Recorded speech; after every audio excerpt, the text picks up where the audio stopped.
নমস্কার, আমি সুস্মিতা। ক্রিয়েটিভ আর সিম্পল লাইফস্টাইলে আপনাদের সকলকে স্বাগত জানাই। একটা সময় ছিল রান্নার রও জানতাম না। রান্নাটার রং কী করে হলুদ হয়, কী করে সবুজ হয়, কী করে লাল হয়, এসব কিছুই জানতাম না। শুধু জানতাম লবণ, হলুদ আর চিনি।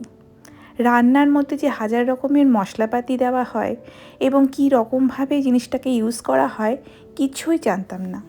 মাকে দেখতাম একই রকম সবজি দিয়ে কত রকমের রান্না করতে। তবে রান্নার প্রতি হাতেখড়ি আমার কিন্তু শ্বশুরবাড়ি থেকে আসে। শ্বশুরবাড়িতে গেলেই মেয়েদের আসল কাজকর্ম বা পরীক্ষা বলতে পারেন শুরু হয়। শাশুড়ি মার হাত ধরে রান্নার প্রতি একটা দায়িত্ব, একটা কর্তব্য চলে আসে। কিন্তু যেহেতু খেতে ভালোবাসতাম, তাই হাজার রকমের পদ রান্না করা হঠাৎ করে যেন শুরু হয়ে গেল। তারপর যখন দেশের বাইরে গেলাম, সেখানে তো কেউই ছিল না।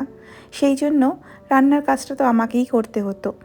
আর তখন আমার এখনও মনে আছে, প্রথম রান্না হয়েছিল আলু সেদ্ধ ভাত আর মুগ ডাল।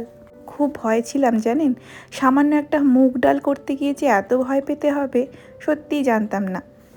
আমার ঠাকুমা বলতো, যারা খেতে খুব ভালোবাসে একদিন না একদিন তারা ঠিক রান্না শিখে যায়। আর মেয়ে মানুষ বলে কথা, মেয়ে মানুষদের তো সব কিছু শিখতে হয়। তবে আমার কথা জানেন কি, মেয়ে মানুষ হোক আর ছেলে মানুষ হোক, সবাইকে জানতে হয় কখন কি দরকার হতে পারে।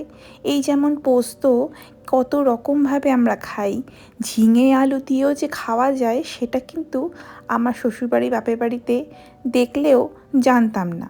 তবে এখন বেশ সুন্দর করে গুছিয়ে যে এখন রান্না করি, নিজেই বাহবা দিতে ইচ্ছা করে। যাই হোক, আজকের দুপুরের মেনুতে ছিল ঝিঙে আলু পোস্ত আর সেই সাথে পাতলা করে ডাল আর গরম গরম ভাত।